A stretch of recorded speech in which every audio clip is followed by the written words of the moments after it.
I don't even remember if he answered that. But, yep, sure enough, I won. I lost half of my $80 prize money. Because that's what the first place was, and that was a lot of money back then. Yo, that's like 3 tanks of gas, homie. Back then, that shit was fire. I would spend a third of that just driving there. And I just got 40 bucks. That's cool. That's a tank of gas and some Denny's, baby. That's what we were playing with.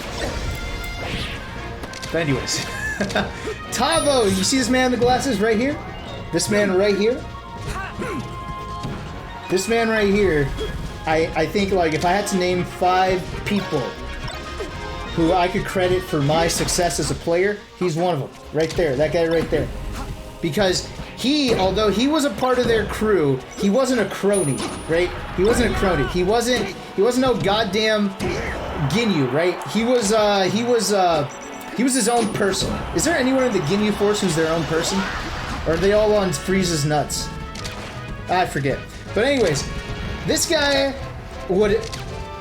Where I would go to Ken and Manacloud's house to play fucking Mario Party instead of Smash because under the guise of actually practicing, he would actually drive to my house and other people's houses to train them. He would show up and he would run his characters on you. And then, and he'd play any character you wanted, right? He would go, Sheik was his main. Sometimes he would try Doc, sometimes he would try his own Samus. And then, and he would beat me down with all his characters, and I'd be like, again, and he'd be like, and he was so nice, he was like, oh, you're getting pretty good, man. Like, he was actually such a homie, and one of the best pieces of advice he ever gave me. Alright, now granted, it's a little dated, it's way back in the day, right, so there's better advice to give now. But he says, the thing you have to understand about this game, man, is that everyone plays the fucking same. I was like, what do you mean by that? He's like, everyone kind of has habits. Everyone has stupid habits or things they want to do. And if you could figure that out, then you could exploit that. And I was like, okay. And thus conditioning was born, baby. It was him. It was his fault. I was like, wait, you're telling me I could make people do what I want to do and they're going to be predictable because they're humans? Cha-ching! And I just started fucking everyone up. Yeah, this guy was everything. Yeah, and dude, he wouldn't mind. He'd drive to your house, and then you'd start beating him, and he'd tell you, right? He wasn't like, alright, have you guys seen Queen's Gambit? I'm not gonna spoil anything, but there's a guy in there who used to be a top dog, and he loses in the cutest, like most homey way. He's like, wow, that was incredible. You are the best player I've ever played, right? Like, he's just such a homie, right? That was him. Like, you start beating him, and then he'd start telling you, he's like, man, like, you're really good. Yeah, you're really good. You're way better than me now. Like he's just so proud of you, right? He was so cool. Like, Tavo was the shit. Not Tavo. Gustavo.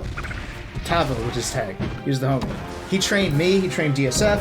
He trained all the old school SoCal.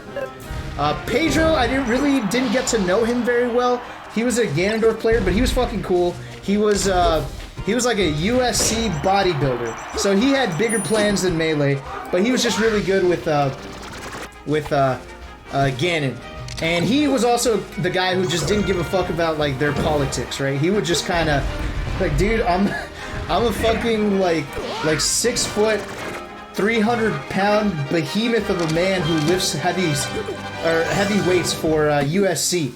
Like, I don't give a fuck what you guys tell me about this goddamn game. I'm gonna do what I want, right? Any main's Ganon. Yeah, he was a fucking Chad.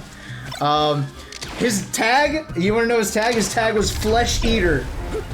Alright? Flesh Eater. That's the kind of guy we were dealing with here. But he was cool.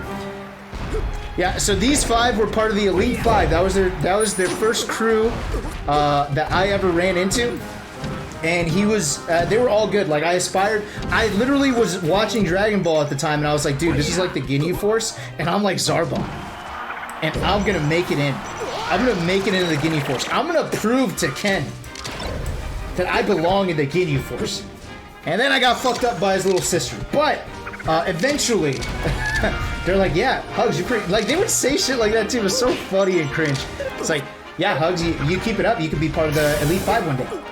I'd be like, oh shit, really? Oh, word? Oh, shit. Yeah, you keep it up. You can be part of the Elite 5. We're looking at you, Hugs. Oh, really? Me? Then eventually I didn't give a fuck about that. I just started the Super Friends. I'm like, yo, we're better than all you guys. The only one that's better than us is Ken. That's it. Made my own squad. Arash was the homie, though. He was cool, too. But, Arash, I'd say, in terms of skill, Pedro was the worst, then Arash, then, Manicloud, then Gustavo, and then Ken.